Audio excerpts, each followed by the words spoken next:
जय जगन्नाथ शुभ सकाळ। आज हूँ 3 अगस्त 2024 शनिवार।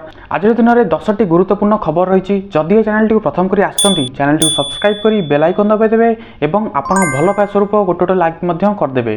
ता सहित आम भिडियो क्यों जिलूर देखुं कमेंट मध्यम जनईदेवे। आज खबर नंबर 1 PMAPY अवधि अगस्ट 10 को बढ़िला। प्रधानमंत्री को धन्यवाद जणाइले मनमोहन। भाजपा सरकार कृषि और कृषकों कल्याण पर प्रतिश्रुतिबद्धक। प्राकृतिक विपर्यय क्षयक्षति चाषी सफलर चाषी फसलर सुरक्षा और चिंतामुक्त रखापी 2016 फेब्रुआरी 16 तारिख में प्रधानमंत्री नरेंद्र मोदी प्रधानमंत्री फसल बीमा योजनार शुभारंभ करथिले। बन्या बात्या मरुड़ी तथा प्राकृतिक विपर्यय समय प्रभावित चाषी को यह योजन आर्थिक ऋण बा सहायता मिलता है। चलित वर्ष प्रधानमंत्री फसल बीमा पंजीकरण अवधि गत 31 तारिख पर्यंत करथिले। मात्र ओडिशार चाषीकूलर स्वार्थ को गुरुत्व दे आसंता 10 तारिख पर्यंत यही अवधि को केंद्र सरकार गत बुधवार वृद्धि करिसेंती। खबर नंबर 2 पुणी आउ एक लघुचाप 6 रु बढ़िबो वर्षा। बंगोपसागर में आउ एक लघुचाप सृष्टि होईछि। एहार प्रभाव में आज उत्तर ओडिशा रे प्रबल वर्षा संभावना रही। 6 जिला को प्रबल वर्षा पाई येलो वार्निंग जारी कराई। सही जिला गुड़िक है केन्दुझर, सुंदरगढ़, देवगढ़, झारसुगुड़ा, संबलपुर एवं बरगढ़। 60 रु 100 किलोमीटर पर्यंत वर्षा पवनर आकलन कराई। वर्षा पाई 24 घंटा पर्यंत मत्स्यजीवी मानक समुद्र मना कराई। अन्यपक्षे राज्य में शनिवार ठारू वर्षा प्रभाव कमिबार संभावना रही बोली पाणीपाग केन्द्र कही। खबर नंबर 3 भूस्खलन पीड़िता भेटिया पर राहुल गले बड़ घोषणा पीड़िता। केरलार वायनाड रे भूस्खलन घटना रे मृत्यु संख्या 308 रे पहुंची बेले शह शह लोक निखोज थिबा सूचना मिली। लोकसभा विरोधी दल नेता तथा कांग्रेस एमपी राहुल गांधी एवं प्रियंका गांधी भद्रा वायनाड गस्तर अछंती। स्थिति देखिबा परे राहुल कहते यह एक भयंकर दुखद घटना। पीड़िता को साहाय्य करने को आमे एठारे अछु। वायनाड रे भूस्खलन पीड़िता कांग्रेस 100 घर निर्माण करिवे बोली से घोषणा करिसेंती। एहा नै सूचना रही। खबर नंबर 4 देशर 95% गाँव में पहुंचला इंटरनेट सुविधा। डिजिटल इंडिया जरिया देश में 95% गाँव में 3G एवं 4G इंटरनेट सुविधा पहुंची पारिछि। शुक्रवार दिन केंद्र सरकार पक्षर एने सूचना जारी कराई। जोगाजोग मंत्रालय देइथिबा सूचना अनुसार भारत में समुदाय 95.44 कोटी इंटरनेट ग्राहक अछंती। एथि मध्यरु 39.83 कोटी उपभोक्ता केवल भारतर ग्रामांचलर। खबर नंबर 5 बड़ घोषणा कले विकास दिव्य कीर्ति। प्रत्येक को देवे 10 लाख। दृष्टि कोचिंग सेंटर संस्थापक विकास दिव्य कीर्ति निकटरे होइथिबा दुर्घटना को नहीं बड़ घोषणा करिसेंती। 4 मृत यूपीएससी परीक्षार्थी परिवार को 10 लाख टंका लेखाए सहायता देवाकू से घोषणा करिसेंती। एमानंक मध्यरु 3 आशायी मृत्यु old Rajendra Nagar Rao IAS coaching centre रे बेसमेंट रे पानी पशि जिबारु अन्य जने छात्रींकर कमेंट मारिबा कारणरू होइतिला। एक प्रेस विज्ञप्ति जारी करी से यही घोषणा करिसेंती। खबर नंबर 6 आसंता सोमवार हेबो अभियोग शुणाणी।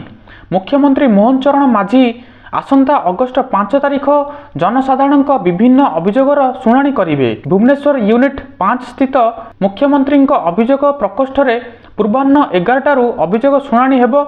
अभियोग शुणाणी पाई पंजीकरण सेही दिन सकाळ 8 घटिकारु 12 घटिका पर्यंत उक्त स्थान रे हेबो। एथि निमंते आग्रही जनसाधारण उक्त अभियोग शुणाणी स्थान रे उपरोक्त समय रे उपस्थित रही निजर अभियोग पंजीकरण करिबा अभियोग गुड़िक मुख्यमंत्री को जणाई पारिबो।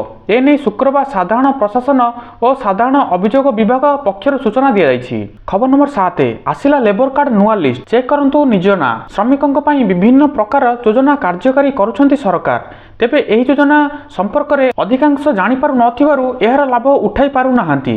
सरकारक पक्षरु प्रदान कराउथिबा लेबर कार्ड माध्यम रे सरकार श्रमिकों को 1035 टंका प्रदान कराउछि। एही कार्ड पई 1 वर्ष पूर्ण हेबा परे साइकेल क्रय पई 35 टंका मिलिबो।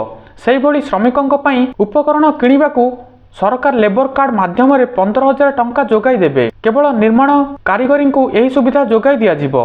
सेही भली घर तैयारी पई 20,000 टंका देबे सरकार। तेबे एथिपई कार्ड पाई 3 वर्ष पूर्ण होइथिबा आवश्यक।